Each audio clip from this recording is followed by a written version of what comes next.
ఓం సదాశివసమారంభాం వ్యాసశంకరమధ్యమాం అస్మదాచార్యపర్యంతాం వందే గురు పరంపరాం.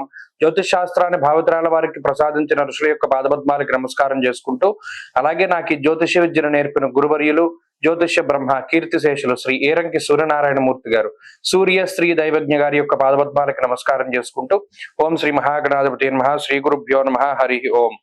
వీక్షకులందరికీ నమస్కారం. కుంభరాశి వారికి ఈ వారం మిశ్రమమైనటువంటి గ్రహస్థితి గోచరిస్తూ ఉన్నది. అయితే ప్రత్యేకించి ఈ రాశి వారికి కుజుని యొక్క బలం పెరగడం అనేటువంటిది చాలా గొప్ప విషయంగా చెప్పవచ్చు. షష్ఠ స్థాన స్థిత కుజుడు, రెండవ స్థానమందు రాహువు యోగించడం, రెండవ స్థానమందు బుధుడు, రెండవ స్థానమందు శుక్రుడు యోగించడం, తృతీయ స్థానమందు చంద్రుడు యోగించడం ఇత్యాది విషయాలను బట్టి చూస్తే ఈ కుజస్తంభను తొలగిపోవడం అనేటువంటిది కుంభరాశి వారికి చాలా అనుకూలతని ఇస్తూ ఉన్నది. వస్త్ర లాభో ధాన్య లాభ ధనలాభ యశస్తథ అన్నారు. అనగా ఈ కుజుని యొక్క స్తంభను తొలగిపోయిన తర్వాత మరలా ఈ రాశి వారికి మంచి జరిగేటువంటి రోజులు ఈ వారం దగ్గర నుండి మొదలవుతాయి. ఎందుకంటే 5 గ్రహాలు యోగించడం అన్నది గతంలో ఎక్కడా లేదు.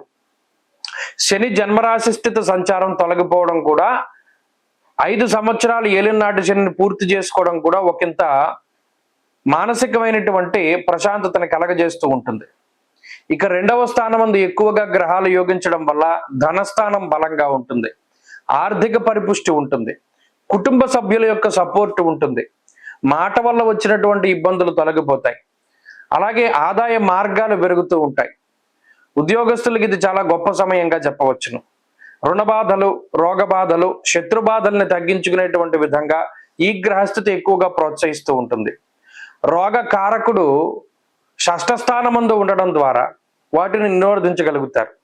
అంటే శారీరకమైనటువంటి సమస్యలు తగ్గుముఖం పట్టడం, ప్రత్యేకించి భూ సంబంధమైనటువంటి లావాదేవీలు, ఇళ్ళు అమ్మకాలు కొనుగోలు, స్థలం అమ్మకం కొనుగోలు ఇటువంటివన్నీ కూడా ముందుకు సాగడం, రియల్ ఎస్టేట్ ని నమ్ముకొని జీవనం సాగిస్తూ ఉన్న వాళ్ళు, స్పేర్ పార్ట్స్, ఇంధనాలు లేదా ఇంధన చోదక సంబంధమైనటువంటి వృత్తుల్లో ఉండేటువంటి వారు వీరందరూ కూడా చాలా లబ్ధి పొందేటువంటి పరిస్థితులు ఉన్నాయి.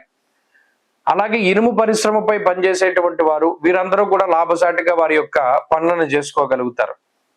మొత్తం మీద ఐటీ ఎంప్లాయీస్ కానీ, రక్షణ శాఖలో పనిచేసేటువంటి వారు కానీ, ఆర్మీలో పనిచేసేటువంటి వారు కానీ వీరందరూ కూడా చాలా లబ్ధి పొందేటువంటి వారంగా చెప్పవచ్చును. అన్ని విధాలుగా అన్ని రంగాల వారికి కూడా ఇది అనుకూలిస్తుంది, ఆర్థిక పరిపుష్టి ఉంటుంది. ఈ వారంలో మరింత అనుకూలమైనటువంటి ఫలితాలను కుంభరాశి వారు పొందడానికై ఎక్కువగా దక్షిణామూర్తి యొక్క ఆరాధన చేస్తూ ఉండడం చెప్పదగినటువంటి సూచన. ఈ వారంలో కలిసి వచ్చేటువంటి రోజు శుక్రవారంగా చెప్పవచ్చును. అదృష్ట సంఖ్య 8, అదృష్ట వర్ణము తెలుపు.